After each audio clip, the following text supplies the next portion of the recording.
Over the years, I have had many people reach out to me and suggest that I start a community. Not an online community even, but a real physical meet-in-person community based on the ideas of healing from childhood trauma, even on doing self-therapy.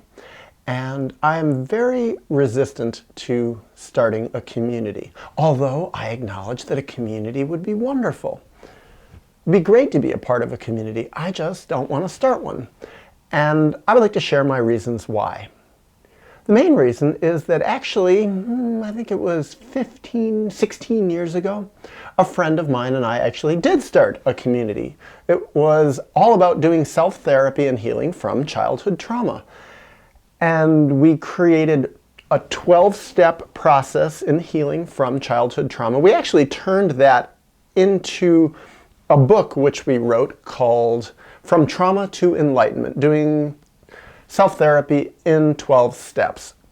We also had an opening and a closing. We met once a week for, I believe it was an hour and a half. We found a place, a hospital that allowed us to meet there. We paid them a little bit of rent for a meeting room.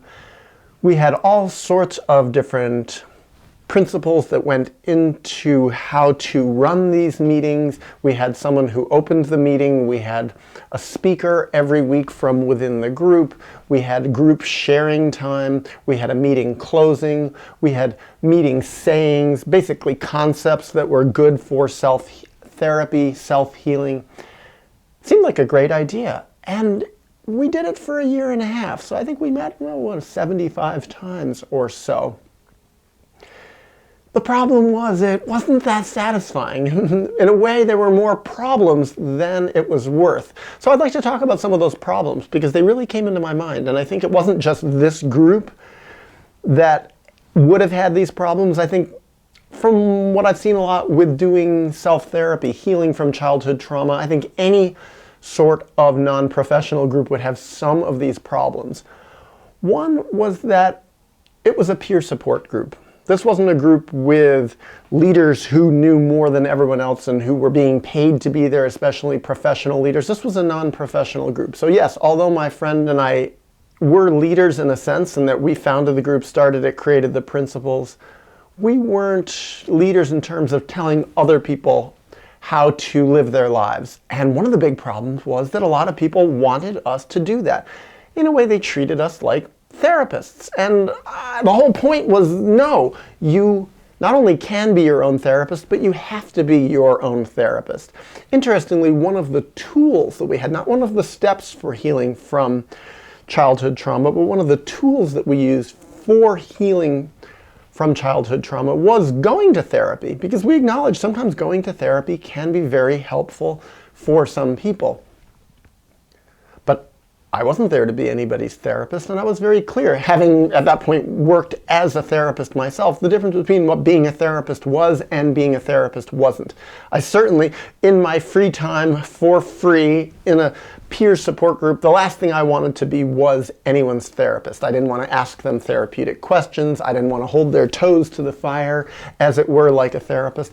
And yet a lot of people wanted that. And also, what I found is that a lot of people found doing self-therapy to be not just very stressful, but too stressful.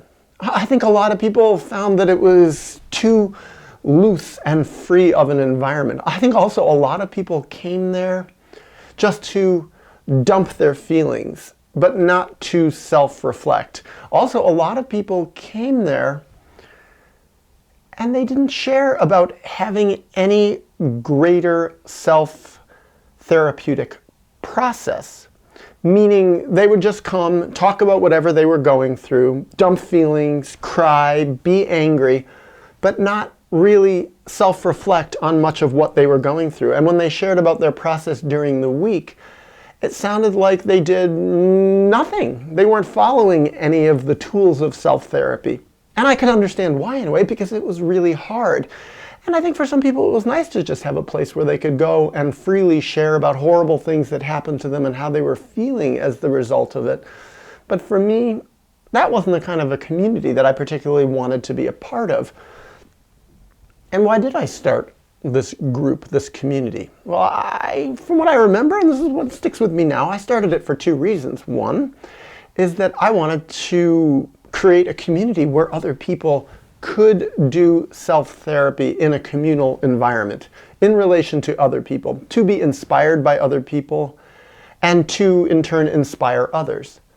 And that was part of my personal motivation, is that I felt like I was doing so much of my healing process in privacy. Hardly anybody knew about anything I was doing. So what I wanted to do is I wanted to have more allies. I wanted to be inspired by other people. And what I found is, it's pretty hard to find that. Also, when I said a lot of people came and just dumped emotions, another thing is a lot of people came and acted out, meaning they were replicating their unresolved history of childhood trauma in this group. People would sometimes fight with each other. They would criticize each other, crosstalk each other, or even play therapist with each other in a way that went against the group's principles.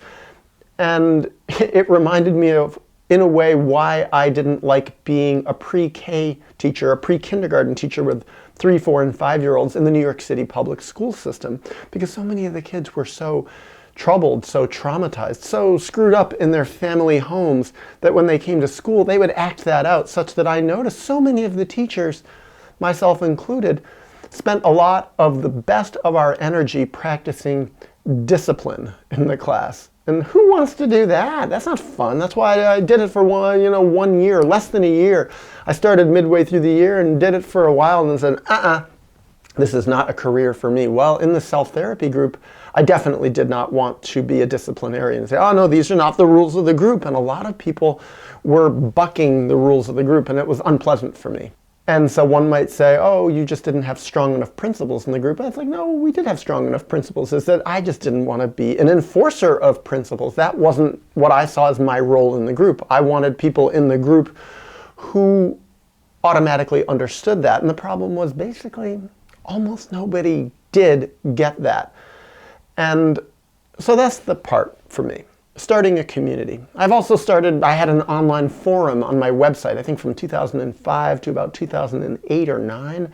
A lot of people came, did a lot of posting, there was a lot of interaction. Some of it was really interesting. I met a couple of people who became good friends through that group. That was wonderful, but a lot of people came and really acted out. There was a lot of rage, there was a lot of conflict, and this is a big problem with groups that actually are inviting in people who have been not just traumatized, but sometimes very traumatized. There can be a lot of people with a lot of anger, a lot of vulnerability, a lot of hurt.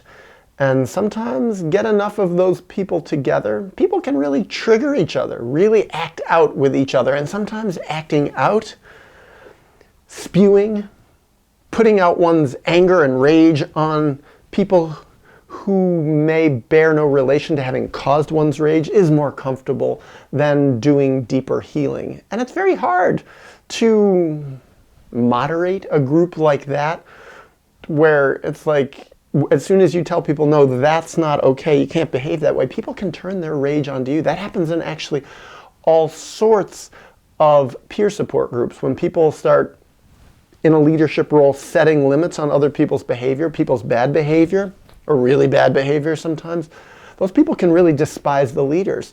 Those leaders can be, in a way, stand-ins for one's historical traumatizers. And a lot of times when people aren't too aware of their own acting out behavior, it can feel really good to divert, distract, project even one's unresolved feelings at one's traumatizers on someone who might be quite innocent and might be quite healthy in a way.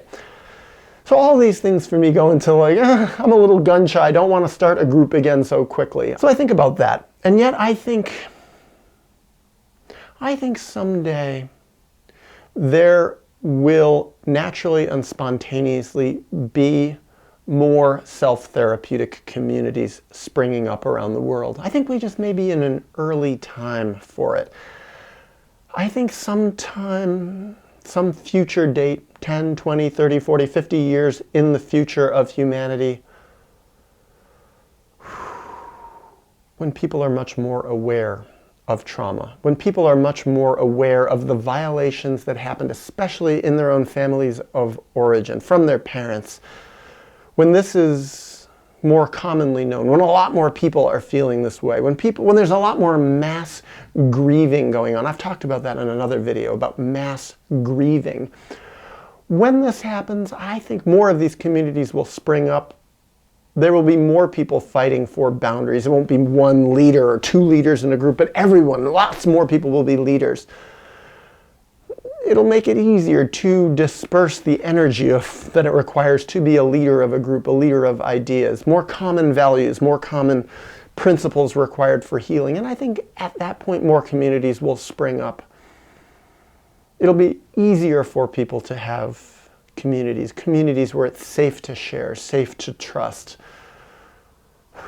where people won't have to sacrifice themselves too much to be perhaps a temporary leader of a group. That's what I look forward to. But I think right now for me, it's just not something that I personally, in my own self-therapeutic process, can handle all that much. And I don't see too many other people that have it within themselves to do it much now either.